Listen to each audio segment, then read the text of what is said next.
Have you ever wondered if something sinister might be hiding in plain sight?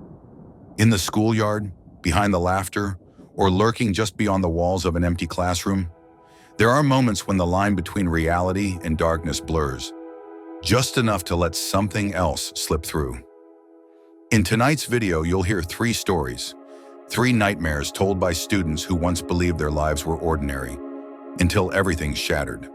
From a ghost in the woods to a stalker with a frozen smile, and a presence that never existed on school records. Each story is a piece of something far more disturbing.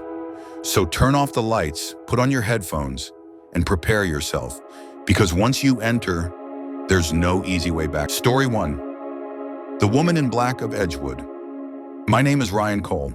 This happened during my senior year at Edgewood High, a small, isolated town buried somewhere in Oregon.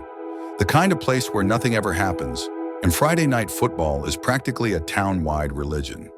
Our team was decent, and when the field lights turned on, the entire town showed up, like moths drawn to the last flicker of something that still felt alive. My best friend Tyler James and I were both taking this psych elective we never really paid attention to. That Friday, we had a big game against a rival school. Tyler swung by in his beat-up old Jeep, picked me up, then we grabbed two of our friends, Haley and Brooke.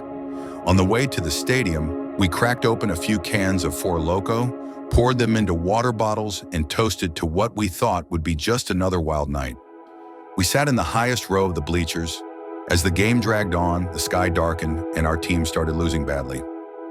One by one, the students bailed, but we stayed. The alcohol dulled everything, the cold, the noise, even the growing sense of unease. When the final whistle blew, the stadium was nearly empty. The floodlights flickered and died. Only pale moonlight filtered through a thin layer of mist that had crept in. That's when Tyler leaned in, eyes glinting with mischief. "Dude, I have an idea." He pointed to the thick woods just beyond the back fence of the stadium. I knew those woods. Everyone did. They were fenced off for a reason. Years ago, a student went missing back there. No one ever found him. But with adrenaline and Four Loko running through our veins, we didn't care. We crawled through a tear in the fence. Haley and Brooke hesitated at first, but once we darted inside laughing like idiots, they followed us in, screaming nervously. The deeper we went, the colder it got. Dead leaves crunched beneath our shoes. Branches creaked above us like bones twisting in their sockets. Tyler and I ducked behind a massive oak, planning to scare the girls when they caught up. We were giggling like kids until Tyler froze. He grabbed my arm, his hand shaking, and pointed ahead. I turned, and I swear my heart stopped. About 50 feet away stood a figure, tall, too tall, perfectly still between two gnarled trees. Her silver hair hung down, hiding most of her face. She wore a tattered black dress that fluttered slightly, as if some invisible wind circled only around her. And then, that smell hit us. Rot, like the stench of something long dead. Then she spoke. Her voice was hoarse, cracked, like it came bubbling up from deep underground. "You kids shouldn't be here." Then she glided toward us. Not walked, glided. Smooth, silent. Her lower body didn't move. No sound, no footsteps, just her coming closer. We screamed.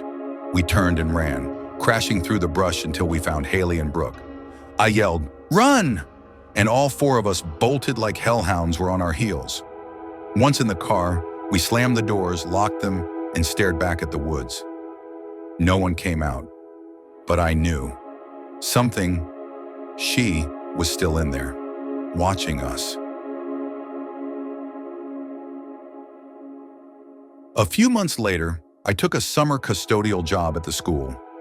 One morning while mowing the grass in the central courtyard, I looked up and froze. There she was, in the second-floor math classroom window. Same silver hair, same dead stare. She didn't move, not even a blink. It was like she was glued to the glass. I sprinted inside, found my supervisor, and dragged him upstairs.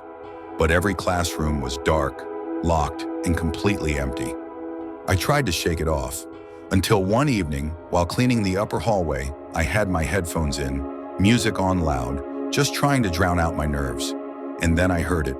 A woman's voice, raspy and low. "Young man!" I yanked my earbuds out, turned off the music. Silence. I checked every room, every corner. Nothing. No footsteps, no signs of anyone. But I could feel it. That weight, that presence, watching me.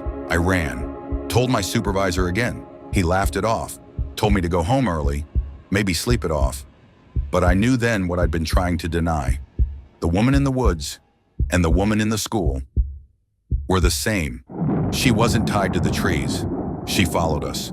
She never left. Edgewood High is haunted, and she is still there.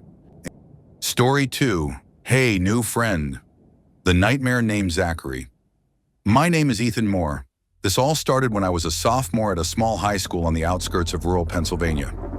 I wasn't anyone special, just your average quiet kid who kept to himself. I ate lunch every day with my only 2 close friends, Ben and Lucas. Life at school was quiet, predictable, until the day Zachary Cole showed up. He was a transfer student. Our geography teacher brought him in with a cheesy grin and said, "Looks like we've got a new recruit to help boost our test scores." The class laughed. Zachary didn't. He just gave a faint smile and scanned the room, slowly like he was sizing us up. His eyes finally landed on me. The only open seat was next to mine.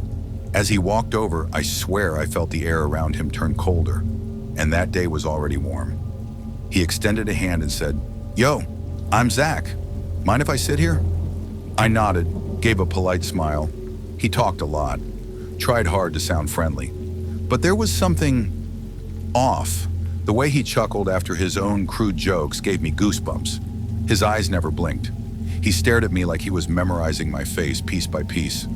Later that class, we were told to pair up for an assignment. Zach turned to me immediately.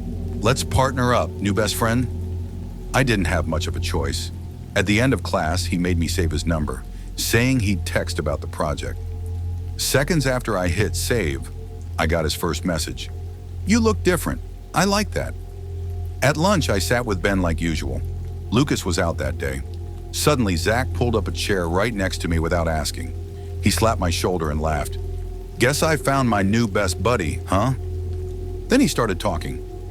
Non-stop. Stories about students buried in basements, friends who went missing, blood dripping down dorm room walls. He told these tales like he was talking about what he had for breakfast.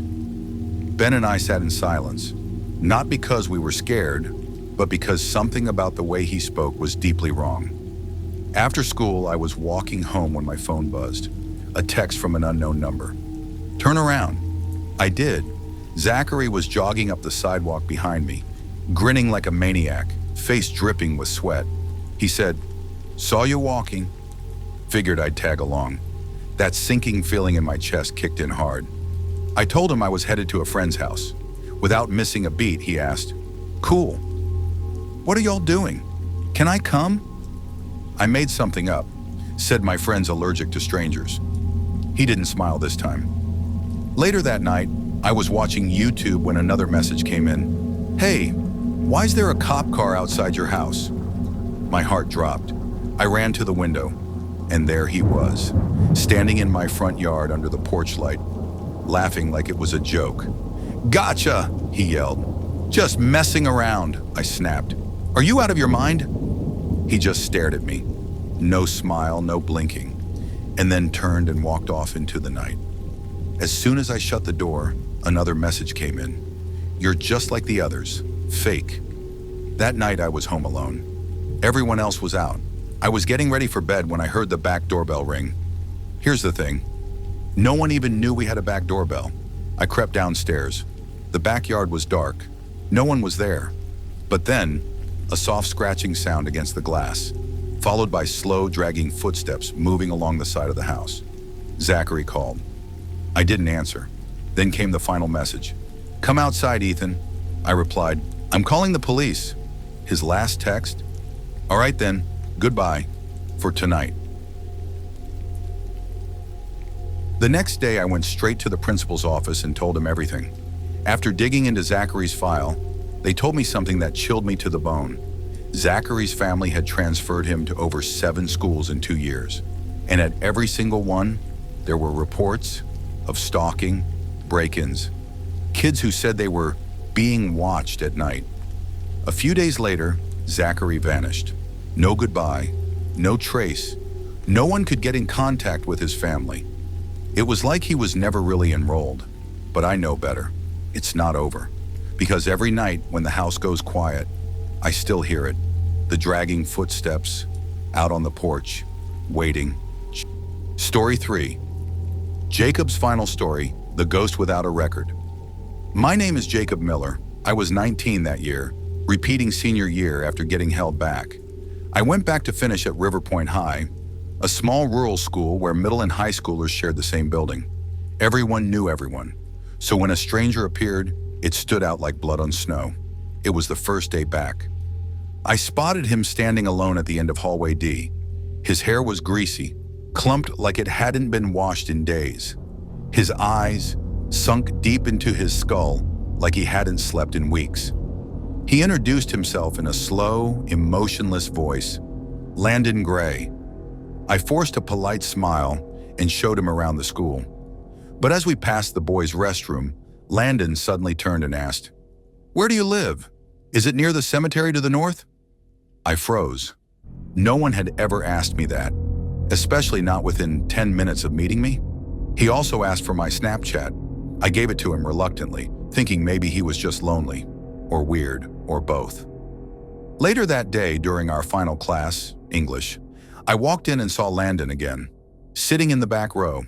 He was chewing on something that looked like a sandwich, but the inside was black and wet, like clotted blood.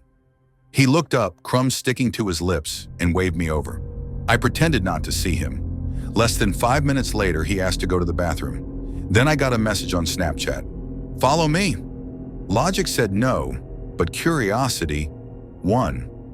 I asked to use the restroom and slipped out to follow him. I found Landon heading toward the back of the building, to a hallway that used to be offices, now abandoned.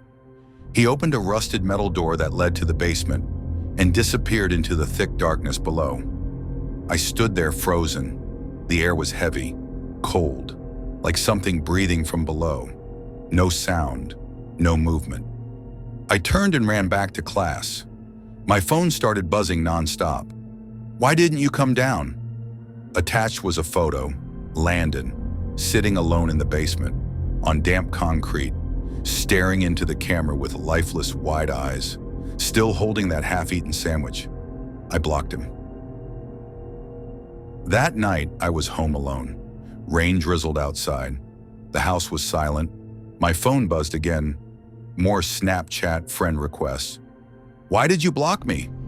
"I know where you live. I'm standing at your door." Then, the sound of glass shattering. I turned off the lights, hid inside the hallway closet on the second floor.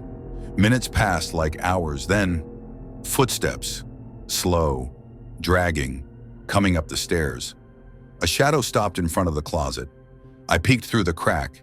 It was him, Landon, blank expression, pale skin, and in his hand, a rusty knife stained with something dark. He didn't turn on the light. He just stood there, then slowly opened the closet, but didn't see me. I was tucked behind old winter bins. He backed away and silently walked back downstairs. Moments later, the police arrived. They found no one inside, but muddy footprints led through the basement to a shattered window. He had escaped. The next morning, I told the school principal everything. When I said the name Landon Gray, his face went pale. "Jacob, there's no student by that name in our system." I thought he was messing with me, but when they checked the security footage, Landon only appeared once, entering through a back door at 6:27 a.m. No one knew how he got in. No records, no enrollment, no identity. He only existed for one day. I never saw him again. But to this day, there's one thought I can't shake. If I had followed him into that basement, I might never have come back out.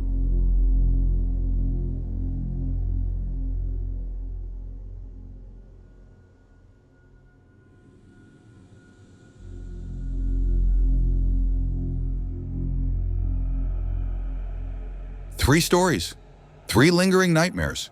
But how many of them were real? And how many We're just the beginning of something much darker. Some things can't be written into student files. They don't show up on security footage, and they can't be erased from your memory. You might think this would never happen to me, but sometimes the people who feel safest are the first to be chosen. Sleep tight, and if you hear footsteps outside your window tonight, don't look outside.